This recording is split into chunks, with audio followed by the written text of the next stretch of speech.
demi-heure. En fait, il a plusieurs casquettes, comme plusieurs de nos invités aujourd'hui, et il en a deux particulièrement qu'on va mettre en évidence: directeur de Fobagra et président de Cabane, du réseau Cabane, dont on a parlé déjà à plusieurs reprises. Par contre, Fobagra, on n'a pas encore prononcé le nom. Tout à fait. Donc, merci à vous d'être là, d'être impliqué dans l'inclusion numérique. Je vais effectivement, on m'a demandé un petit peu aussi de me centrer sur les enjeux et perspectives, donc je vais commencer par effectivement présenter Cabane et Fobagra pour que vous compreniez mon point de vue et ce qu'on fait sur le terrain et sur quoi repose mon expérience personnelle. Parler aussi des enjeux immédiats en termes d'inclusion numérique pour le non-marchand au sens large, et puis élargir peut-être aussi pour parler de notre contexte qui évolue très vite pour le moment, qui va évoluer très vite dans les années qui viennent, des implications que ça a pour nous dans le non-marchand, de quel rôle on peut y jouer. Je vais commencer par Cabane parce que c'est le plus simple. Cabane, c'est le collectif des acteurs bruxellois de l'accompagnement numérique. C'est une volonté qui existe depuis, maintenant, on est en SBL depuis 2019, mais on existe depuis 15 ans en pratique. Et ça fait 15 ans qu'on fait des recommandations au pouvoir public pour le soutien et la pérennisation des financements structurels pour les animateurs, notamment d'EPN, et pour d'autres formes de médiateurs numériques. On cherche évidemment à visibiliser le secteur, à défendre le secteur. On cherche aussi à échanger entre nous, se rencontrer. Michel a parlé de cartographie, évidemment, c'est un travail permanent et ça bouge tout le temps, puisque, comme il l'a dit aussi, des projets, notamment d'EPN, naissent et s'éteignent aussitôt, parce que les financements ne sont jamais structurels. On est là aussi pour échanger des bonnes pratiques, des idées, pour se soutenir mutuellement. Et alors, l'ASBL Fobagra est un acteur de l'inclusion numérique depuis le début des années 2000. Depuis le début, on travaille des logiques de mutualisation des formations, des ressources informatiques, qu'il s'agisse des salles, des PC, des tablettes ou des formations. Et on a obtenu en 2007 un agrément en économie sociale d'insertion à Bruxelles qui nous a permis d'étendre notre équipe et de mobiliser dans ces tâches d'accompagnement numérique, en fait, des travailleurs en insertion. Donc aujourd'hui, Fobagra, c'est une douzaine de travailleurs statutaires et entre 30 et 40 travailleurs en insertion qui sont impliqués, qui travaillent comme médiateurs numériques,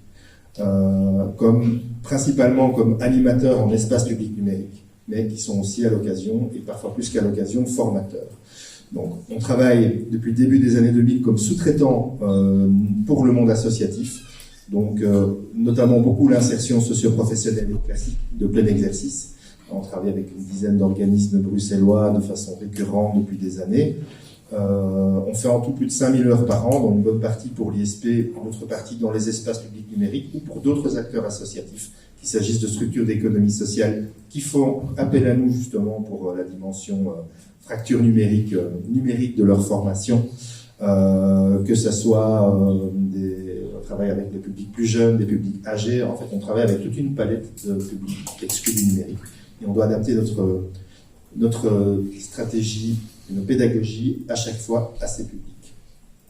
Donc fin des années 2000, on a commencé à travailler sur les espaces publics numériques qui sont pour nous un des meilleurs outils de lutte, d'inclusion numérique, pour le mettre en termes positifs. Un EPN, c'est avant tout un lieu et des gens. C'est avant tout des animateurs, des médiateurs numériques qui vont faire le lien entre ces ordinateurs et ces TIC parfois rébarbatifs et des gens qui se sentent désorientés, démunis et parfois, comme c'était très bien dit ici, pas volontaires, pas demandeurs. Donc il s'agit de les sensibiliser, de leur montrer que c'est possible, de voir quelle partie ils peuvent en tirer, d'essayer de titiller leur centre d'intérêt. Ça aussi c'était souligné et c'est très important.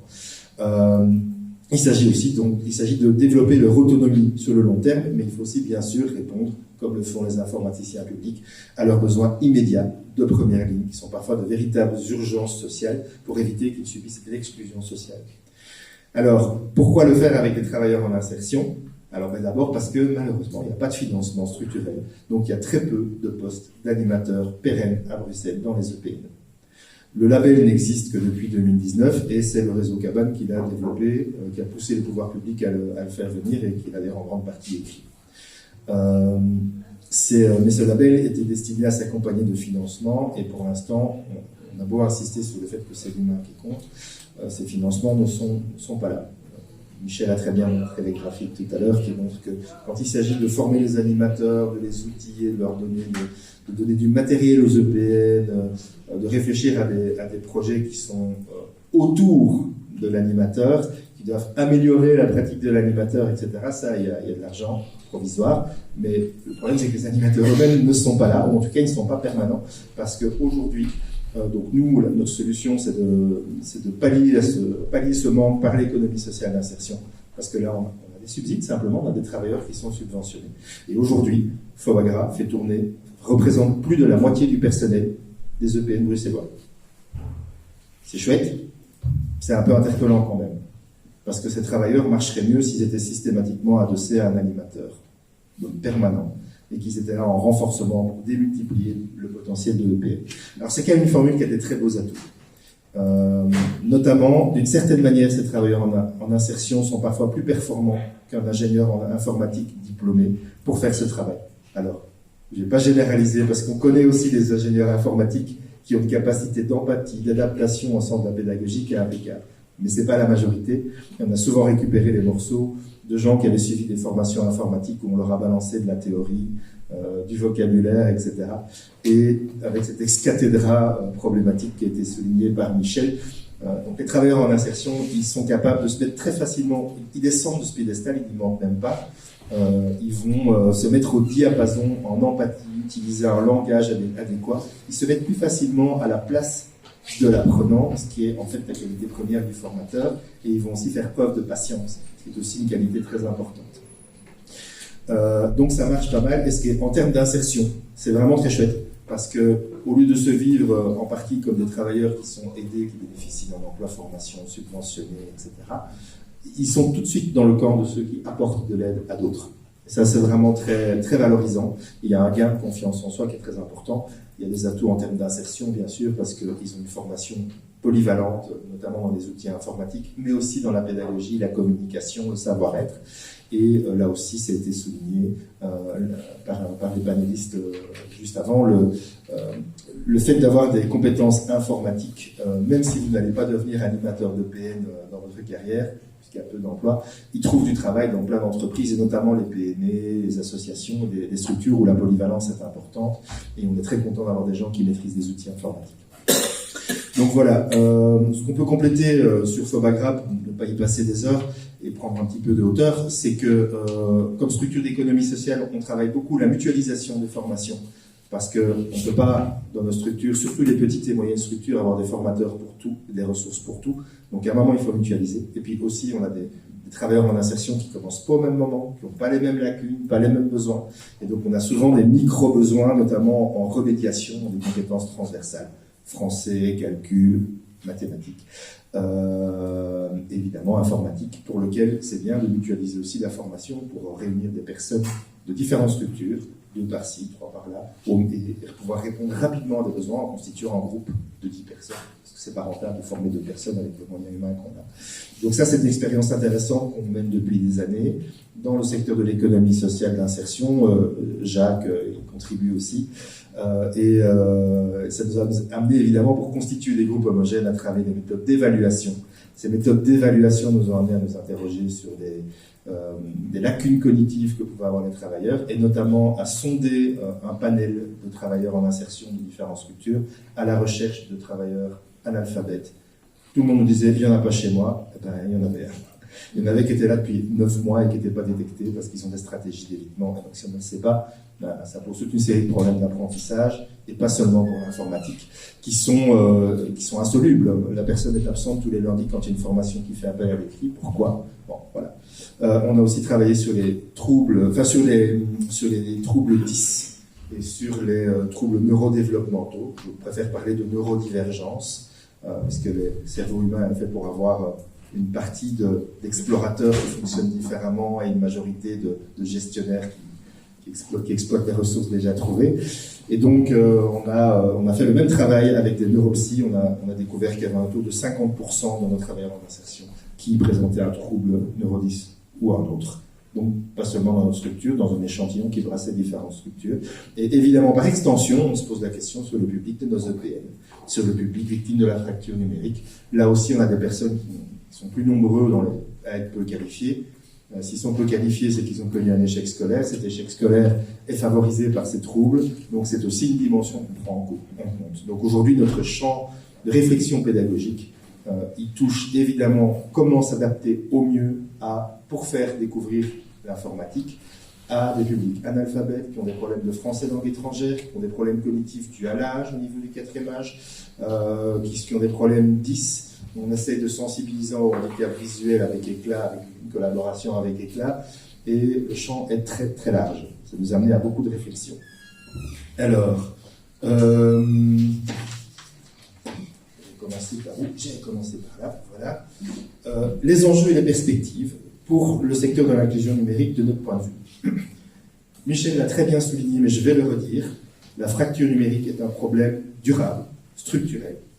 Elle sera un problème jusqu'au jour où les TIC arrêteront d'évoluer. C'est pas de mal avec. Autrement dit, on a besoin d'accompagnement numérique durable et structurel. Et malheureusement, une bonne partie du monde politique ne l'a toujours pas compris. C'est toujours l'idée d'une transition numérique. Point A, arriver à un point B, problème résolu, etc. C'est pas comme ça que ça marche. Tant que l'éthique évolue, le fossé a beau se combler d'un côté, on a vu qu'au premier degré, la fracture numérique, il se comblait, il se creuse de l'autre. Donc il faut des dispositifs d'aide permanents. Et l'autre cri du cœur que je répète à l'envi, c'est l'humain d'abord. Et c'est d'ailleurs le slogan aussi de la campagne de lire et écrire. L'humain d'abord, nous avons besoin pas d'ordinateur flambant neuf et hyper performant, parce que ça, à Bruxelles, le paradigme nous donne volontiers des budgets pour des matériels qui sont d'ailleurs même pas dépensés parce qu'il y a trop, et qu'on veut nous mettre du matériel trop performant. Et c'est ça la transition numérique, c'est du matériel flambant neuf, des tableaux interactifs, etc. Non, donnez-nous à la limite des PC de seconde main, mais financez nos animateurs, parce que c'est eux qui vont faire le lien entre l'informatique et les gens, c'est eux qui vont les prendre par la main, de façon répétée, le temps de tisser une relation de confiance. Et pour ça, le PN, les informaticiens publics, c'est très bien, il faut construire la relation dans la durée. Il faut accompagner les gens dans la durée. Parce qu'on n'apprend pas l'éthique en bourrage de crâne en 12 heures, comme c'est aussi trop souvent pensé par une partie du monde politique. On a besoin d'un accompagnement prolongé, on a besoin de répéter les savoirs, on a besoin de pouvoir re-questionner ça marchait comment, etc. Jusqu'au jour où on développe une autonomie d'apprentissage, une capacité exploratoire, une capacité d'explorer l'environnement, par analogie avec ce qu'on connaît, de trouver soi-même les fonctionnalités et de comprendre comment ça marche. C'est aussi un enjeu pédagogique. Donc la toute première chose, c'est que les animateurs en EP, les médiateurs numériques au sens large, puisqu'il y a différents profils qui sont répertoriés, etc., de l'informaticien public à l'animateur multimédia, il faut que ça soit, c'est un métier complexe. C'est un mouton à 5 pattes, voire à 6, parce qu'il faut développer les compétences pédagogiques, techniques et sociales. C'est un peu dans notre programme de formation de nos travailleurs, il y a des compétences d'assistance sociale, il y a des compétences pédagogiques, il y a des compétences de communication, de savoir-être, comme le fait Stéphane également, qui travaille notamment comment gérer l'agressivité, comment gérer les problèmes cognitifs, etc. C'est un métier complexe et il faut pouvoir s'y projeter sur le long terme, développer une veille technique, une veille pédagogique, une veille sociale, accompagner les évolutions, être capable de répondre à des besoins polyvalents. Donc aujourd'hui, le tout premier besoin, et on le répète largement, c'est il faut que les pouvoirs publics financent des animateurs de façon structurée. En premier lieu, dans les outils les plus polyvalents et les moins financés, que sont les EPN et les permanences d'informaticiens publics, c'est-à-dire des outils qui peuvent toucher tout public sur toute problématique. Parce qu'aujourd'hui, quand il y a des financements durables, ils viennent d'un autre secteur, d'un autre dispositif, de l'éducation permanente, de l'ISP, etc. Et ils sont limités à certains publics ou à certaines problématiques. Et donc, on ne peut pas répondre à tout, et on ne peut pas non plus s'adapter à tout. Et il n'y a rien de plus frustrant pour quelqu'un qui vient avec un problème urgent que de s'entendre dire, écoutez, vous n'êtes pas notre public, on ne peut rien faire, etc., etc. Tout le monde triche, bien sûr. Tout le monde essaie d'aider tout le monde, mais ça nous met quand même dans un certain inconfort. Parce qu'il faut, à partir de là, pouvoir développer ce métier, et il y a encore beaucoup de choses à améliorer. Parce que, par exemple, en termes pédagogiques, on doit avoir une approche holistique de la personne, de ses problèmes, de son contexte de vie. Je pense que c'est pour ça que chez l'ARC, on fait d'abord parler la personne avant que l'animateur parle. C'est pour remettre un pied d'égalité, mais c'est aussi pour entendre son besoin et sa difficulté de vie vraiment dans son ensemble. Et puis, il faut aussi pouvoir s'adapter à des difficultés pédagogiques très diverses que j'ai évoquées. Aujourd'hui, il n'y a pas, on ne trouve pas facilement, en tout cas, de littérature sur la pédagogie d'éthique adaptée aux peu qualifiés. Et chaque fois qu'on voit fleurir quelque chose, la pédagogie d'éthique est faite par des universitaires qui croient s'adresser à d'autres universitaires ou qui croient que tout le monde raisonne de la même manière. Et c'est pas du tout adapté. Or, le savoir, il existe par petites bribes dans différentes associations. Chez Lire et Écrire, chez l'Arc, chez Fobagra, chez des tas d'autres acteurs, chez Éclat. Enfin, il y a toutes ces bribes qu'il faut arriver à mutualiser, partager, mais si les gens ne peuvent pas se projeter sur la durée, ça n'arrivera pas. Il faut aller encore plus loin que simplement autonomiser, sensibiliser aux TIC. Il faut aussi développer, dans tous les cas, une approche d'éducation permanente qui est absolument vitale pour nos démocraties. Je veux dire par là qu'on est confronté, et je vais y revenir plus longuement après, à des problèmes de désinformation méthodique et systématique menée par les ennemis de la démocratie.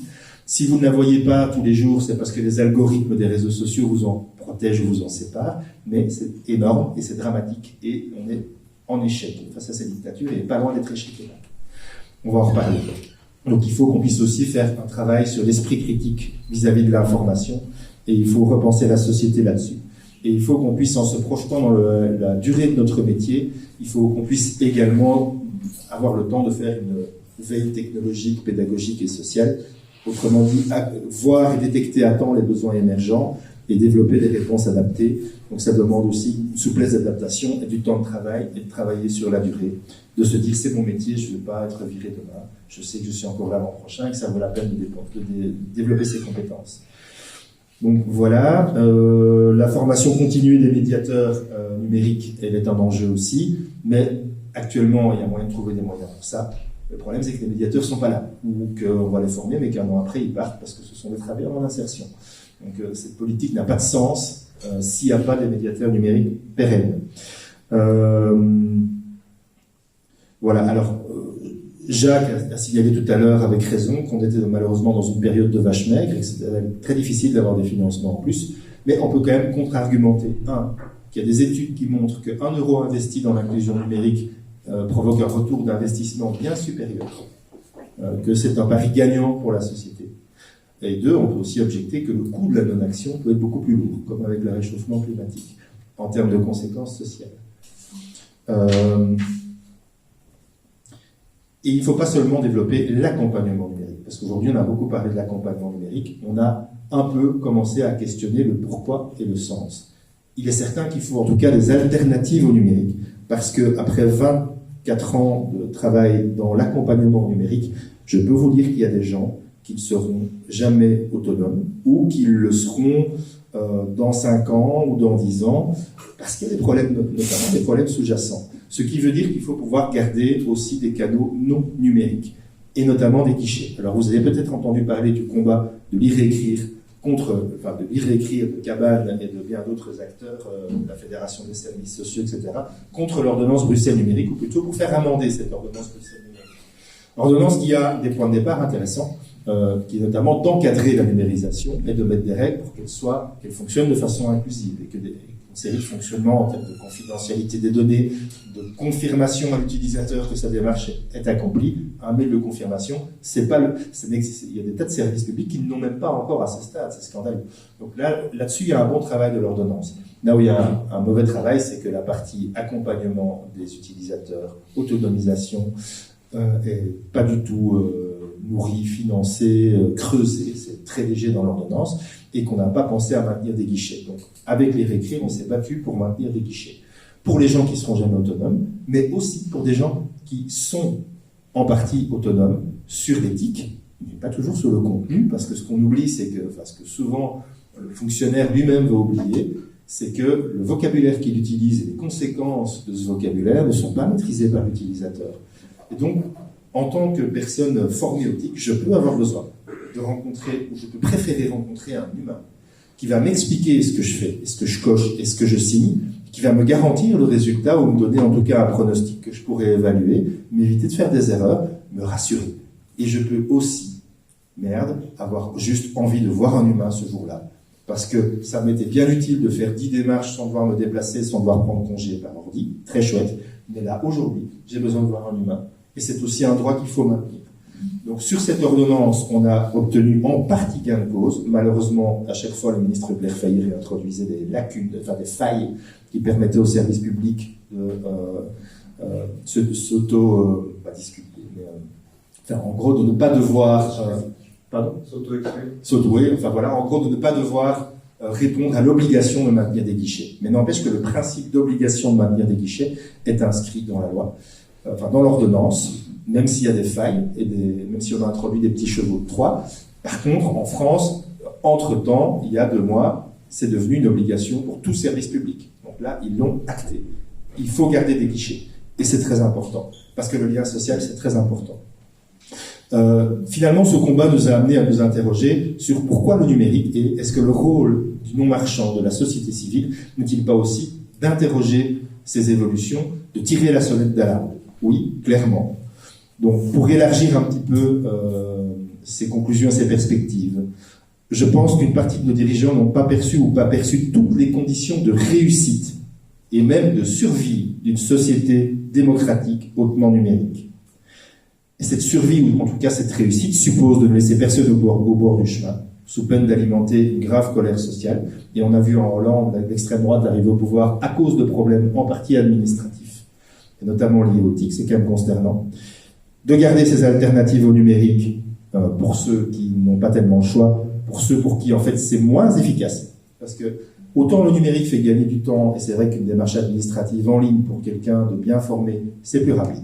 Je peux vous assurer que pour des tas de gens, c'est beaucoup moins rapide, c'est beaucoup plus coûteux et que ça a un coût en termes de mobilisation des acteurs sociaux. À Scarbeck, une expérience qui a été menée pour monitorer le temps perdu par les travailleurs sociaux à faire un travail d'accompagnement numérique qui ne fait pas partie de leur boulot. Inutile de dire qu'ils ne sont pas financés pour. Le résultat était quand même assez impressionnant. Donc il y a un coût caché.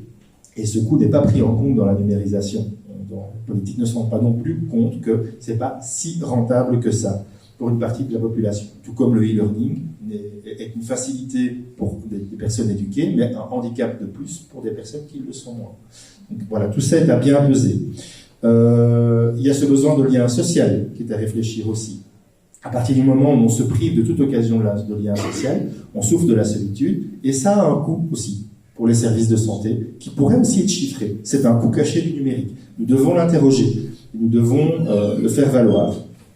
Il y a un coût écologique sur lequel je ne vais pas m'étendre parce que c'est évident, mais le streaming, c'est une catastrophe. C'est beaucoup plus cher en termes d'émissions de CO2 de streamer que d'aller acheter ou commander, même par la poste, un DVD. Donc il faut quand même s'interroger sur ce streaming. Et on peut se poser, on peut aller loin dans les questions qu'on se pose et peut-être proférer ce qui semblerait des hérésies. Par exemple, ne faudrait-il pas limiter le streaming et les possibilités de streaming des citoyens? La démocratie, ça n'est pas la liberté individuelle illimitée, c'est faire des choix sur la liberté individuelle qu'on s'octroie et le faire collectivement. Et ça, on l'a complètement perdu en Occident, mais ce n'est pas le cas en Orient, on l'a vu avec le Covid, où les mesures étaient plus facilement suivies au nom d'intérêts collectifs.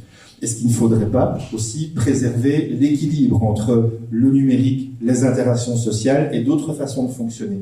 Il y a des structures d'économie sociale d'insertion comme Max à Bruxelles qui travaillent sur le numérique, qui travaillent sur le bien-être numérique en luttant contre l'addiction aux écrans, l'addiction aux jeux. Et tous ces GAFAM, que ce soit dans le fonctionnement des réseaux sociaux, que ce soit dans le fonctionnement des jeux, etc., sont conçus pour activer ce qu'on appelle les circuits de la récompense. C'est-à-dire qu'on nous donne un petit shoot immédiat de bien-être, on déclenche des hormones, et on devient accro, et on veut scroller. Il faut peut-être interroger ça. Est-ce qu'il ne serait pas intéressant d'adopter l'idée qu'on trouve dans le film Ready Player One, un film de science-fiction qui parle des mondes virtuels, et dans lequel, à la fin, la recommandation est faite, enfin les populations votent un jour offline par semaine. Un jour, on décroche des écrans. C'est complètement hérétique ce que je dis, je ne suis pas réaliste, je vais à l'encontre de la marche du progrès, etc.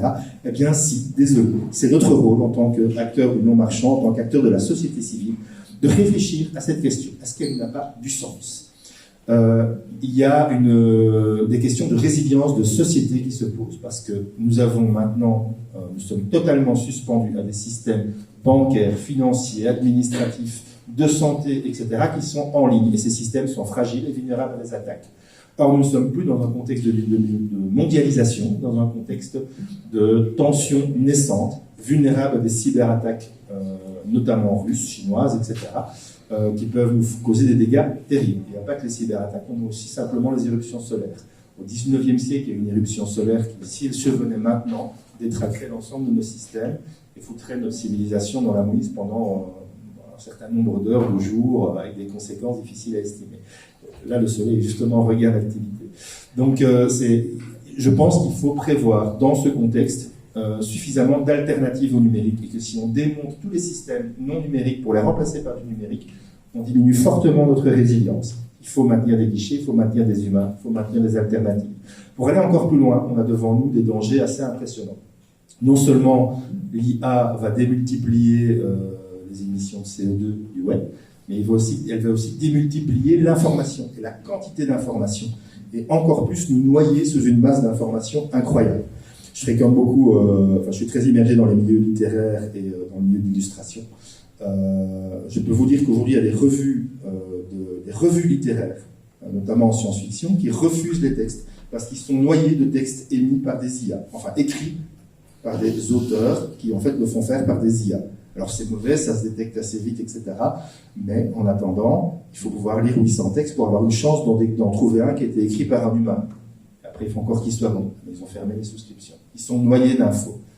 Est-ce que ce monde de l'information ne va pas, parce que les IA vont vraiment démultiplier la production et donc l'information, ne va pas s'écrouler sur lui-même sous son propre poids? Parce qu'il faut rajouter à ça les deepfakes, donc la capacité d'imiter un humain de façon tellement convaincante en numérique que tout récemment, il y a un employé haut placé d'une multinationale qui a viré, je pense que ça se compte en millions de dollars, parce qu'il avait reçu l'ordre de ses supérieurs par visioconférence. C'était virtuel.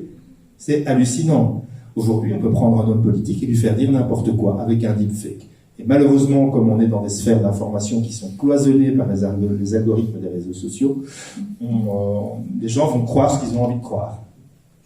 Et donc, on ne va pas pouvoir le contrer. Inversement, il y a récemment un Trumpiste qui a démenti avoir dit des choses en disant c'est un deepfake, et là aussi, on va le croire.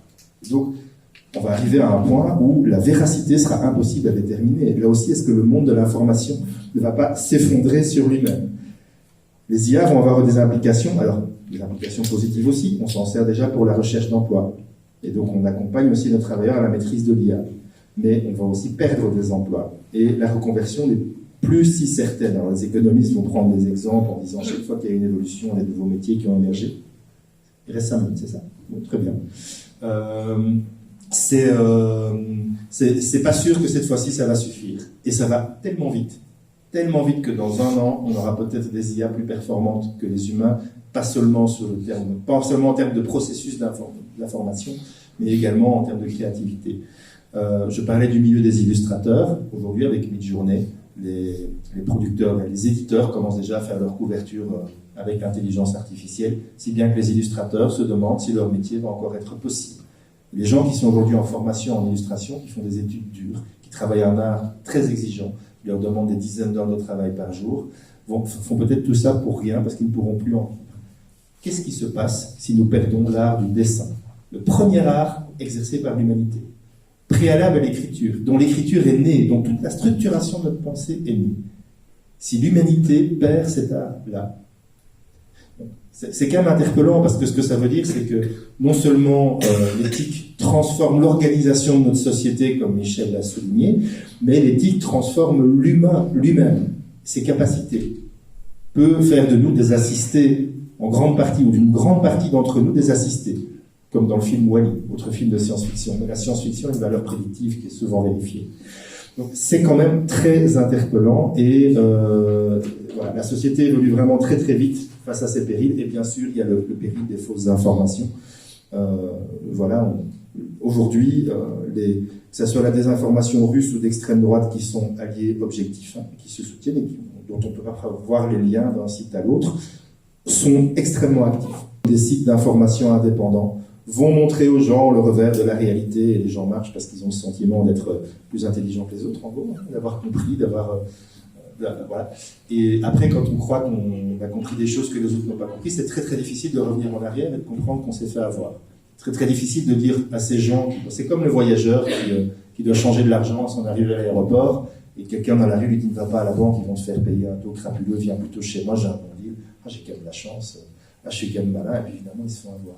Internet, c'est malheureusement ça, beaucoup, et la proportion de ça est gigantesque. Récemment, c'est encore 200 sites pro-russes qui ont été découverts, et ça a un effet dévastateur. difficile à chiffrer évidemment parce qu'on ne peut pas établir le lien direct entre un vote et une personne, mais on sait par contre, c'est que ces agents de désinformation savent nous profiler sur nos besoins. Et sur, par exemple, la désinformation russe, un réactionnaire va vendre le lobby LGBT au pouvoir en Europe et la Russie comme défendeur de la famille à un homme de gauche anti-atlantiste dégoûté par différentes manœuvres américaines, pour des raisons compréhensibles, il va vendre l'opposition à l'Amérique, et ça marche aussi. Et finalement, tous ces gens ont une vision du monde, et je vous jure qu'il y a beaucoup de gens qui ont une vision du monde qui est complètement à l'inverse de ce que vous voyez dans les journaux médiatiques, et qui sont persuadés que le plus grand démocrate, c'est Vladimir Poutine aujourd'hui. C'est effrayant. C'est effrayant. Qu'est-ce qu'on peut faire contre ça? Les algorithmes des réseaux sociaux jouent un rôle énorme là-dedans. Alors, on doit pouvoir aussi éduquer aux réseaux sociaux, éduquer à la critique de l'info. Pour moi, cette critique de l'info, elle devrait être obligatoire dans le parcours de tous les citoyens, parce qu'une société démocratique qui ne peut pas donner une info vraie, solide, au moins sur le factuel, qui perd les gens à ce point, loin de la réalité, ne peut pas survivre. Donc en fait, le message, c'est qu'on n'est pas prêt à cette société numérique. Pas complètement, et qu'on doit vraiment pouvoir interroger et aller à rebours de choses qui semblent établies et évidentes, que c'est le progrès, que ça ne peut aller que dans le sens de la numérisation. Et c'est pas moi qui le dis, hein, c'est la FOPES, c'est l'UCM, c'est les chercheuses qui travaillent depuis 20 ans sur l'inclusion numérique qui le disent. Il faut interroger et se demander est-ce que c'est bien chaque fois un progrès? Et je dis à ça, est-ce qu'on est prêt? Est-ce qu'on est armé? Est-ce qu'on peut embarquer tout le monde? Il faut y réfléchir. On a un rôle à jouer là-dedans. Que ce soit au quotidien pour sensibiliser les gens, mais aussi collectivement pour faire entendre notre voix, comme on l'a fait avec l'ordonnance Bruxelles numérique. Merci beaucoup.